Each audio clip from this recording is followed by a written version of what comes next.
There are lots of paths to success. There are even more paths to failure. Companies, like people, get used to doing things a certain way. They don't want to change. If you're going to be a company that has longevity, you're going to have to be able to innovate and reinnovate and reinnovate and invent yourself.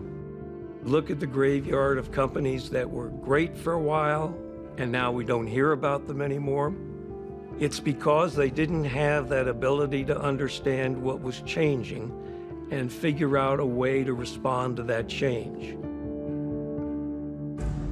In the early 2000s, Pitney Bowes looked like it could become one of those companies, destined to join the ranks of others who had failed to keep up with technology.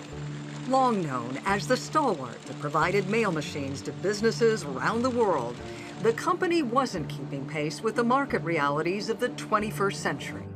Traditional mail was in decline, uprooted by online communications. New ventures had failed. The company's engine for growth was stalled, and its stock price was dropping.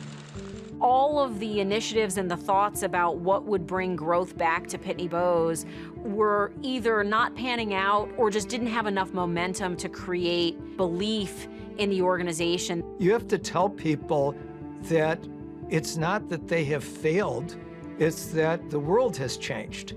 And they might have been the world's greatest baseball pitcher, but now we're playing basketball.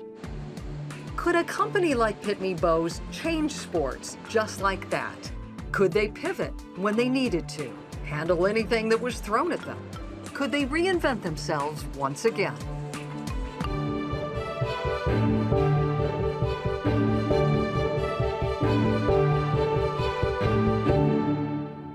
Arthur Pitney was an inventor who wouldn't quit.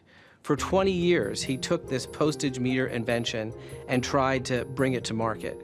He was fascinated by the Industrial Revolution and how machines could make things more efficient. Well, the 1920s, electricity is coming in, factories are getting bigger, communication is totally changed. Not only do you need to ship your goods, but you need to be able to talk to your salespeople, you need to talk to your suppliers. Being able to distribute all the mail quickly within the company and outgoing mail has to be pulled together as well. Mail volume rose dramatically in the early 1900s. Between 1900 and 1910, it rose from about 7 billion pieces of mail a year to about 15 billion. And as such, Post Office Department really had to find a way to efficiently hand cancel that mail. Affixing stamps to envelopes was an example of inefficiency.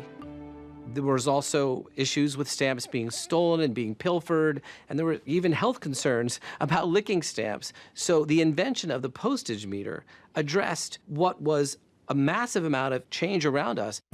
The postage meter finally came to market when Arthur Pitney met Walter Bowes. Walter Bowes was an entrepreneur. He saw business opportunity.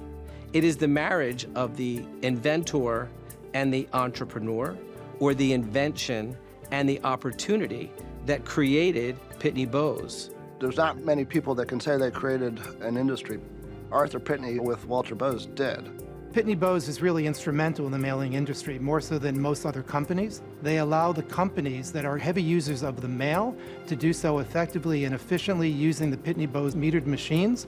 The postal meter and other kinds of technology that were pioneered by Pitney Bowes form a perfect example of technologies that come into existence that perform seemingly small but incredibly useful roles in a larger pattern of revolutionary change.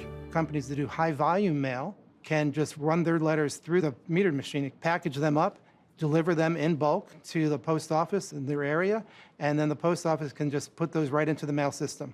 The success of the postage meter was almost immediate. In less than 6 years, by 1925, more than 7% of mail was being stamped by Pitney Bowes meters. But then came the Great Depression. For a company that had only been 10 years old when the Depression was really becoming severe, the ability to withstand the pressures would speak well to the Pitney Bowes management team back then. They would have had to have established themselves already and then also been nimble enough to work through the evolving circumstances of the deep deep depression. As you start to look at Pitney Bowes history, you realize it's not just about making things, it's not just about servicing things, it's also about regulation, how you get favorable legislation passed, how you deal with people.